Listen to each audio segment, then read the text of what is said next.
Hello दोस्तों, स्वागत है आप सबका मेरे यूट्यूब चैनल रोहिणी क्लासेस में। तो आज हम जो है नए तरीके से नए चैप्टर का और नई कक्षा का राजनीति विज्ञान स्टार्ट करने जा रहे हैं।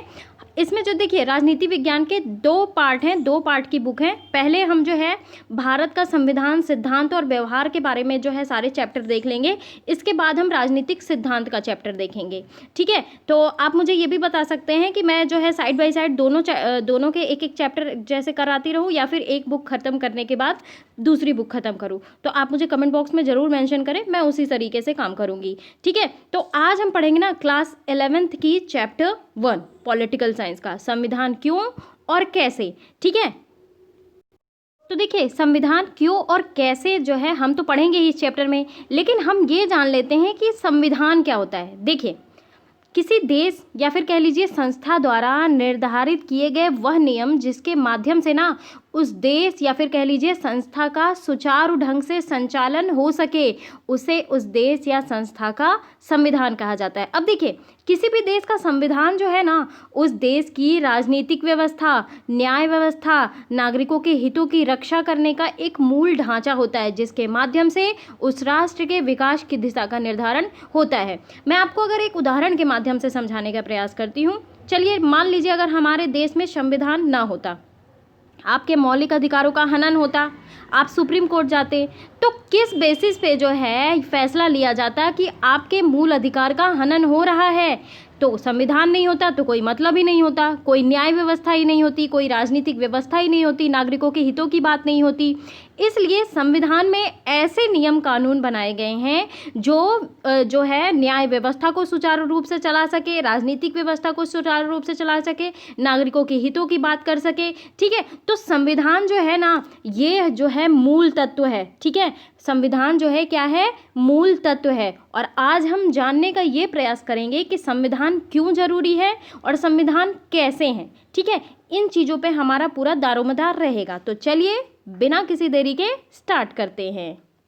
अगर हम बात करें परिचय की, तो देखिए ये पुस्तक ना संविधान की कार्य प्रणाली पे लिखी गई है, यानी कि संविधान का कार्य क्या है, आखिर करता क्या है, क्यों जरूरी है, किसे कहते हैं, समाज को देता क्या है संविधान, ठीक है। तो आगे के अध्यायों में आप संविधान की कार्य प्रणाली के ना विभिन्न पहलुओं के बारे में पढ़ेंगे, विभिन्न पक्षों के बारे में पढ़ेंगे, ठीक है। हमारे देश के सरकार की विभिन्न संस्थाओं और उनके आपसी संबंध के बारे में आपको ज्ञान होगा।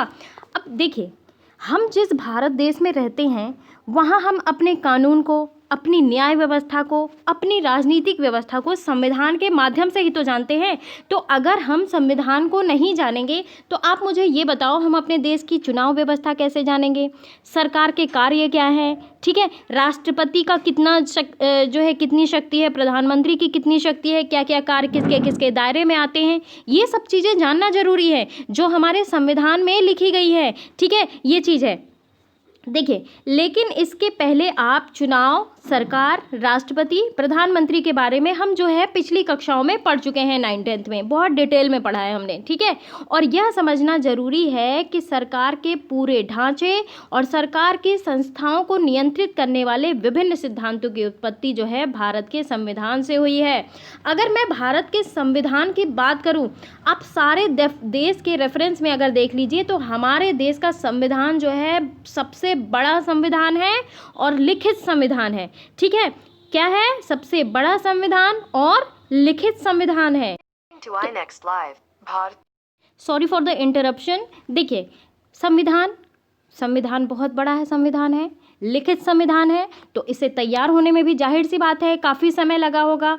तो इसको तैयार होने में ना 2 वर्ष 11 माह 18 दिन का समय लगा। एग्जाम में पूछा जाएगा कि हमारा संविधान कितने दिन में बन के तैयार हुआ, तो हमारा संविधान 2 वर्ष 11 माह 18 दिन में बन के तैयार हुआ। अब देखिए इस अध्याय में ना अध्ययन से आपको निम्न बातों का पता चलेगा। पहली बात, संविधान किसे कहते हैं। दूसरी बात, संविधान समाज को क्या देता है, ठीक है।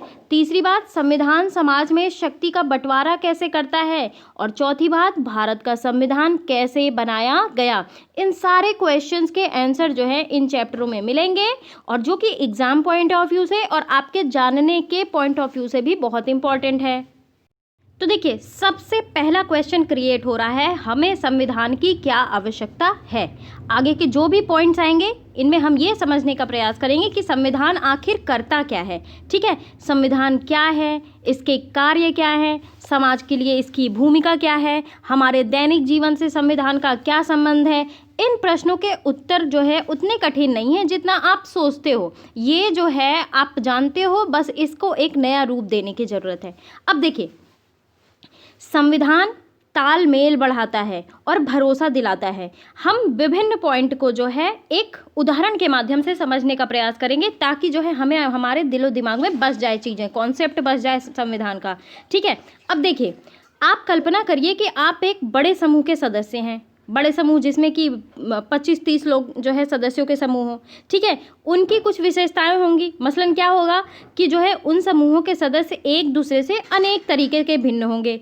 कुछ की जो है अलग अलग धार्मिक निष्ठाएं होंगी, कुछ हिंदू होंगे, कुछ मुस्लिम होंगे, कुछ ईसाई होंगे और कुछ ऐसे भी होंगे जो धर्म को नहीं मानते हैं। ठीक है, वे और आधारों पे भिन्न होंगे, वे या तो अलग अलग व्यवसाय करते होंगे, उनकी भिन्न भिन्न योग्यताएं हैं, अलग अलग शौक हैं। ठीक है, सिनेमा को लेकर किताबों तक जो है उनकी पसंद अलग अलग है।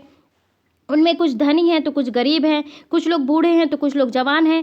अब आप ये कल्पना करें कि ऐसे समूहों के सदस्यों में जीवन के विभिन्न पहलुओं को लेकर विवाद है, जैसे किसी व्यक्ति को कितनी संपत्ति रखने की इजाज़त होनी चाहिए।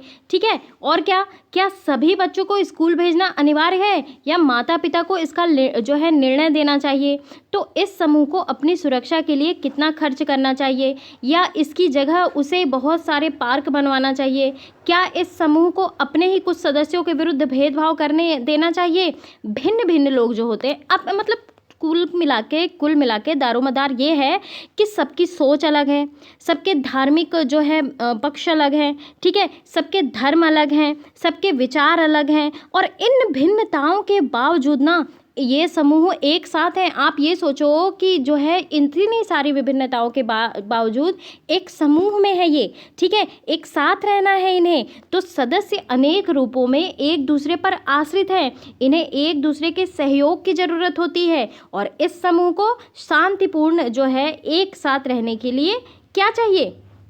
देखिए, लेकिन इस समूह के लोग ना एक साथ रह सकते हैं यदि वो कुछ बेसिक नियम बना ले, यानी कि बुनियादी नियमों के बारे में सहमत हो जाएं। और इस समूह में ऐसे नियम क्यों चाहिए। अब ये कल्पना करें कि ऐसे बुनियादी नियम के अभाव में क्या होगा। ठीक है, अगर ऐसे नियम होंगे तो क्लेश होगा, विद्रोह होगा। ठीक है, विचारधाराएं नहीं मिलेंगी तो क्या होगा, विचारों में क्लेश होगा। ठीक है, तो जो है नियमों के अभाव में विद्रोह होगा। ठीक है, समूह टूटने की कगार पे आ जाएगा। तो प्रत्येक सदस्य को अपने आप को असुरक्षित महसूस करेगा। क्यों? क्योंकि उसे मालूम नहीं होगा कि समूह के जो है सदस्य एक दूसरे के साथ कैसा बर्ताव करेंगे, किसका किस चीज़ पर अधिकार है। अब जाहिर सी बात है 20-30 लोगों का समूह है तो ये चीज़ तो जाहिर सी बात है असुरक्षा महसूस होगी ही होगी। तो किसी भी समूह को ना सार्वजनिक रूप से मान्यता प्राप्त जो है कुछ बुनियादी नियमों की आवश्यकता होती है जिसे समूह के सभी सदस्य जानते हैं, ताकि आपस में एक न्यूनतम समन्वय बना रहे, सामंजस्य बना रहे। लेकिन ये नियम ना केवल पता ही नहीं होने चाहिए बल्कि इन्हें लागू भी किया जाना चाहिए। ठीक है, हम इस उदाहरण को, हमारा सिर्फ ये पॉइंट है कि हम संविधान को समझने के लिए हम उदाहरण के माध्यम से समझने का प्रयास करेंगे। ठीक है, देखिए, यदि नागरिकों को ये विश्वास ना हो ना कि दूसरे नागरिक भी उन नियमों का पालन करेंगे तो उनके पास भी उन नियमों की पालन करने का कोई आधार नहीं होगा। ठीक है, लेकिन जब ये कहा जाता है ना कि उन नियमों को न्यायालय में लागू किया जाएगा तो इससे सभी को ये विश्वास हो जाता है और जो लोग जो है इन नियमों का पालन करेंगे, क्योंकि ऐसा ना करने पर क्या होगा, उन्हें दंड दिया जाएगा। अब आई बात संविधान के पहले काम की। संविधान का पहला काम क्या है? वह बुनियादी नियमों का एक ऐसा समूह उपलब्ध कराए जिससे समाज के सदस्यों में एक न्यूनतम समन्वय और विश्वास बना रहे। अब देखिए, किसी भी देश को सही तरीके से चलाने के लिए संविधान की ज़रूरत पड़ती है और उस संविधान में बुनियादी नियम होने चाहिए। अब जैसे देखिए, हमारे जो है 6 मौलिक अधिकार हैं, वो हमें मौलिक रूप से मिले हुए हैं और अगर उसका ये हमको पता है कि हमारे ये अधिकार हैं और अगर इनका कोई हनन करता है तो हम सुप्रीम कोर्ट, हाई कोर्ट जा सकते हैं। किसके तहत? सुप्रीम कोर्ट जा सकते हैं आर्टिकल 32 के तहत, और हाई कोर्ट जा सकते हैं आर्टिकल 226 के तहत। ठीक है, तो ये चीज़ है। अब ये है कि अगर हमारे मौलिक अधिकारों का हनन होता है तो हम सुप्रीम कोर्ट जा सकते हैं, सुप्रीम कोर्ट उसे दंडित कर सकता है, तो वो नियम तो इन्हें मानने ही मानने पड़ेंगे।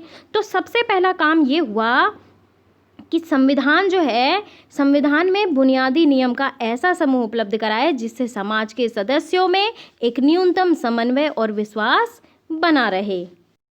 अब देखिए, अब बात करते हैं निर्णय निर्माण शक्ति की विशिष्टताएं। देखिए, संविधान में ना कुछ ऐसे बुनियादी सिद्धांतों का समूह है जिसके आधार पर राज्य का निर्माण और शासन होता है। लेकिन ये बुनियादी नियम क्या हो और ऐसी कौन सी बात हो जो उन्हें बुनियादी बना देती है? पर हाँ, सबसे पहले आपको ये तय करना पड़ेगा ना कि जिन नियमों के आधार पर समाज में शासन होता है उन्हें बनाएगा कौन।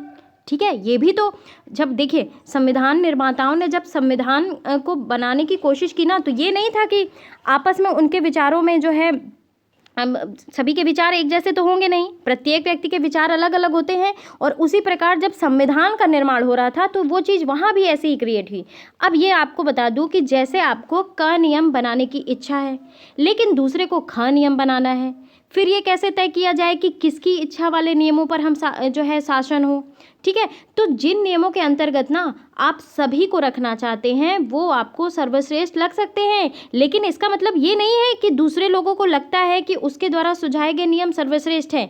ठीक है, इस विवाद को कैसे सुलझाया जाए, अतः यह निर्णय करने से पहले ना हमारे समूह को किन नियमों से शासित होना है, हमें वास्तव में ये तय करना पड़ेगा कि उन नियमों को बनाएगा कौन। ठीक है, अब देखिए संविधान ही जो है ना इस प्रश्न का उत्तर भी देती है। अब देखिए, वह समाज में शक्ति के मूल वितरण को स्पष्ट करता है। ठीक है, संविधान ये तय करता है ना कि कानून बनाएगा कौन। ठीक है, कानून कौन बनाएगा, इस प्रश्न का उत्तर जो है सैद्धांतिक रूप से ना कई प्रकार से दिया जा सकता है। देखिए, राजतंत्र में क्या होता है, राजतंत्र में राजा का शासन होता है और कानून भी राजा ही बनाता है।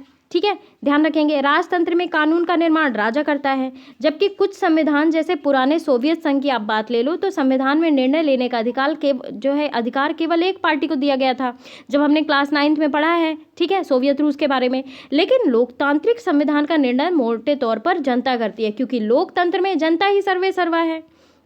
जनता अपने वोट का इस्तेमाल करके तभी तो राजनीतिक दल के पार्टी के नेता को चुनती है और वो जो है संविधान का निर्णय लेते हैं। लेकिन ये विषय इतना सरल नहीं है जितना आपने मान लिया है। यदि आप जो है यह मान भी लिए हैं कि जनता निर्णय लेती है, तब भी ये प्रश्न अनुत्तरित रह जाता है। मतलब ये उत्तर इसका नहीं मिल पा रहा है कि जनता निर्णय लेती कैसे है।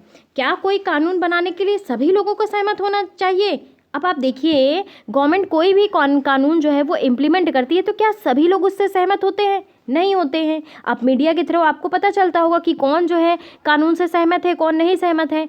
तो देखिए, प्राचीन यूनान की पद्धति के अनुसार ना क्या प्रत्येक मुद्दे पर सभी लोगों को वोट देना चाहिए, या फिर जो है लोगों को अपने निर्वाचित प्रतिनिधियों द्वारा अपनी राय को व्यक्त करना चाहिए? लेकिन क्या है ना, लोगों को अपने प्रतिनिधियों के माध्यम से काम करना हो ना, तो फिर उन प्रतिनिधियों का चयन कैसे हो और कुल प्रतिनिधि जो है कितने हो? अब देखिए, ये सारे क्वेश्चन का आंसर इसी में है, अभी मैं आपको बताऊंगी। देखिए, उदाहरण के लिए आप मान लीजिए कि भारतीय संविधान में ये स्पष्ट किया गया है कि अधिकतर कानून संसद बनाएगी। ठीक है, संसद बनाएगी, संसद के पास कानून बनाने की शक्ति है। ठीक है, और इस संसद का गठन भी जो है एक विशेष प्रकार से किया जाएगा। तो किसी समाज में कानून कैसे हैं, इसे देखने से पहले उन कानूनों के बनाने का अधिकार रखने वालों का पहचानना होगा। और यदि संसद को कानून बनाने का अधिकार है तो पहले उसे यह अधिकार देने वाला कोई कानून होना चाहिए। ठीक है, यह काम संविधान करता है। संविधान वह सत्ता है जो सर्वप्रथम सरकार बनाती है। अब देखिए, यहाँ पे दूसरा कार्य आ गया संविधान का। संविधान का दूसरा काम जो है यह स्पष्ट करना है कि समाज में निर्णय लेने की शक्ति किसके पास होगी। संविधान ये भी तय करता है कि सरकार कैसे निर्मित होगी। ठीक है, सारी चीज़ें आप देखते होंगे, राष्ट्रपति का वोटिंग सिस्टम अलग है। ठीक है, लोकसभा के चुनाव का सिस्टम अलग है, प्रधान के चुनाव का सिस्टम अलग है, स्थानीय सरकारों के चुनाव का सिस्टम अलग है, कैसे डिसीजन कौन लेगा ये सिस्टम अलग है। ठीक है, कानून बनाती है संसद, उसका जो है अगर उसमें कुछ भी अगर विवाद की स्थिति आती है तो उसको सुलझाता कौन है? Supreme court. तो ये सारी चीज़ें आखिर लिखी कहाँ हैं? ये लिखी गई हैं संविधान में। आप ये समझ लो कि जैसे मैं आपको बताऊं कि संविधान जो है ना एक बुक है, एक बुक है जो अभिलेख के रूप में जो है कार्य करती है। और अगर कहीं भी कोई भी विवाद की स्थिति उत्पन्न होती है ना, तो उस संविधान की बुक को देखा जाता है और उस संविधान में देखा जाता है कि किसके पास कौन सी शक्तियां हैं। प्रधानमंत्री हो, चाहे राष्ट्रपति हो, चाहे मुख्यमंत्री हो, इन सभी की शक्तियां, कार्य, ये सारी चीज़ें संविधान में बताई गई हैं। ये चीज़ मैं आपको बताने का प्रयास कर रही हूँ। अच्छा, एक बात और, सरकार की शक्तियों की सीमाएं क्या है ना, कहाँ तक सीमित है, उसका दायरा कहाँ तक है, ये भी संविधान ही बताता है। देखिए, सरकार की शक्तियों पर सीमाएं। अब आप ये मान लीजिए कि आपने ये तय कर लिया कि निर्णय कौन करेगा, किंतु जब उस सत्ता ने कानून बनाए तब आपको लगा कि वे कानून पूर्णतः अनुचित है। आप उदाहरण के रूप में देखिए कि उसने जो है आपको अपने धर्म का पालन करने से रोक दिया, ठीक है। उसने ये निर्णय लिया, यानी कि जिस राजनीतिक दल को हमने चुना उसने ये निर्णय लिया कि किसी खास किस्म के रंग वाले वस्त्र नहीं पहने जा सकते, या फिर कह लीजिए कि आप कुछ विशेष गीत गाने को स्वतंत्र नहीं हैं, या फिर ये कह लीजिए कि किसी विशेष धर्म जाति के लोगों को सदैव दूसरों की सेवा करनी पड़ेगी और उन्हें किसी प्रकार की संपत्ति रखने का अधिकार नहीं होगा, या फिर ये कह लीजिए कि सरकार किसी को भी मनमाने तरीके से गिरफ्तार कर सकती है, या फिर ये कह लीजिए कि किसी एक खास रंग वाले लोगों के को ही जो है कुएं में पानी भरने की इजाज़त दी जाएगी। तो ये बात तो स्वाभाविक है ना, एज यूजुअल है कि आपको ये कानून अनुचित और अन्यायपूर्ण लगेंगे, ठीक है। किनके प्रति? जिनके प्रति ये भेदभाव हो रहा है, ठीक है। तो ये सभी कानून ना उस सरकार द्वारा बनाए गए जो एक विशेष प्रक्रिया का पालन करके बनी थी, लेकिन सरकार द्वारा ऐसे कानूनों के बनाने के पीछे जरूर कोई अन्यायपूर्ण बात रही होगी। अब जैसे मैं आपको एक उदाहरण के माध्यम से समझाने का प्रयास करूं, हम पढ़ते हैं, हम अपने मूल अधिकार में आर्टिकल 14 का मैंने पिछले जो है क्लासेस में बताया है समानता का अधिकार। आखिर इस अधिकार की ज़रूरत क्यों पड़ी? इसका मतलब सीधा साधा है ना कि पहले जो है समानता जो है सभी को प्राप्त नहीं थी। क्यों आया अस्पृश्यता का अंत, ठीक है। क्यों आया जो है लोग जो है धार्मिक स्थलों में, कुओं में, यानी कि ढाबों में जो है जो दलित लोग थे उनको जाने के अधिकार नहीं थे। तो देखिए, ये चीज़ बनाई गई है, जाहिर सी बात है, जो स्वतंत्रता का अधिकार बनाया गया है, समानता का अधिकार बनाया गया है, धर्म की स्वतंत्रता का अधिकार बनाया गया है, तो जाहिर सी बात है पहले इसका जो है अप्रयोग, यानी कि जो है इसका जो है नाजायज़ प्रयोग किया जाता था, और इसलिए जो है संविधान में ये बताया गया है। तो अब हम देख रहे हैं संविधान का तीसरा काम, संविधान में ये बताया गया है कि वह जो है सरकार द्वारा अपने नागरिकों पर लागू किए जाने वाले कानून पर कुछ सीमाएं लगाए। ये सीमाएं जो है इस रूप में मौलिक होती हैं कि सरकार कभी उसका उल्लंघन नहीं कर सकती। ये चीज़ ध्यान रखेंगे। कहने का मतलब ये है कि जो सरकार जो है ना वो नागरिकों पर लागू किए जाने वाले कानून में कुछ सीमाएं लगाएं, लेकिन ये जो सीमाएं हैं ना वे मौलिक होती हैं, यानी कि सरकार कभी उसका उल्लंघन नहीं कर सकती। अब मैं आपको थोड़ा सा डिटेल में अगर बताऊं तो संविधान जो है ना सरकार की शक्तियों को कई तरीके से सीमित करती है। अब आप ये देखिए, जैसे हमारे मौलिक अधिकार है, समानता का अधिकार है, तो क्या गवर्नमेंट ऐसे कोई जो है कानून बना सकती है जिससे हमारे समानता का हनन हो? नहीं बना सकती। वहीं पे उसकी शक्तियां सीमित हो गई, ठीक है। तो सरकार की शक्तियों को ना सीमित करने का सबसे सरल तरीका ये है, नागरिकों के रूप में हमारे मौलिक अधिकारों को स्पष्ट कर दिया जाए, ठीक है। यानी कि हमारे मौलिक अधिकार बन ही गए हैं, और यदि हमारे मौलिक अधिकार का हनन कोई जनता या फिर गवर्नमेंट करती है तो हमारा जो है डिसीजन सुप्रीम कोर्ट लेगी, हम सुप्रीम कोर्ट डायरेक्ट जा सकते हैं। तो इसीलिए जो है सुप्रीम कोर्ट को मौलिक अधिकारों का संरक्षणकर्ता भी कहा जाता है। तो कोई भी सरकार जो है ना कभी भी उनका उल्लंघन ना कर सके, इसलिए इनको स्पष्ट कर दिया गया है मौलिक अधिकारों को, ठीक है। और इन अधिकारों का ना वास्तविक स्वरूप और व्याख्याएं जो हैं भिन्न भिन्न संविधानों में बदलती रहती हैं, लेकिन अधिकतर संविधानों में ना कुछ विशेष मौलिक अधिकार सदैव पाए जाते हैं। ये भी चीज़ ध्यान रखेंगे। देखिए, नागरिकों को मनमाने ढंग से बिना किसी कारण के गिरफ्तार के विरुद्ध जो है सुरक्षा प्राप्त है। अगर मैं आपको बताऊं, आर्टिकल 32 ये हमारा मौलिक अधिकार है, छठा मौलिक अधिकार है, संवैधानिक उपचारों का अधिकार। मैं आपको बता दूं देखिए, ये जो संवैधानिक उपचारों का अधिकार है ना, ये जो अनुच्छेद है, ये संविधान की आत्मा और हृदय है। कैसे है, आपको मैं अगर ये बताने का प्रयास करूं तो देखिए, मूल अधिकारों को ना प्रवर्तित कराने के लिए समुचित कार्यवाहियों द्वारा उच्चतम न्यायालय में हम जा सकते हैं। आर्टिकल 32 का उद्देश्य है मूल अधिकारों के संरक्षण हेतु गारंटी देना, यानी कि प्रभावी, सुलभ और संक्षेप उपचारों की व्यवस्था है। तो संविधान द्वारा आर्टिकल 32 के तहत ना केवल मूल अधिकारों की ही गारंटी दी जाती है, ये चीज़ ध्यान रखेंगे। और अगर हमारे मूल अधिकारों का हनन होता है तो हम जो है रिट दायर कर सकते हैं। ठीक है, आपने अभी डॉक्टर कफिल खान का मामला जो है देखा होगा, अभी रिसेंटली जो है वो छूटे हुए हैं। तो उनकी माँ ने जो है ना वो इसी मूल अधिकार के बंदी प्रत्यक्षीकरण के तहत रिट दायर की थी। ठीक है, ये चीज़ ध्यान रखेंगे। बंदी प्रत्यक्षीकरण क्या होता है? बंदी प्रत्यक्षीकरण का शाब्दिक अर्थ होता है जो है सशरीर प्रस्तुत किया जाए, उपस्थित किया जाए। यह उस व्यक्ति के संबंध में न्यायालय द्वारा आदेश किया जाता है जिसे दूसरे द्वारा हिरासत में रखा गया है, उसे इसके सामने प्रस्तुत किया जाए और तब न्यायालय जो है मामले की जांच करता है।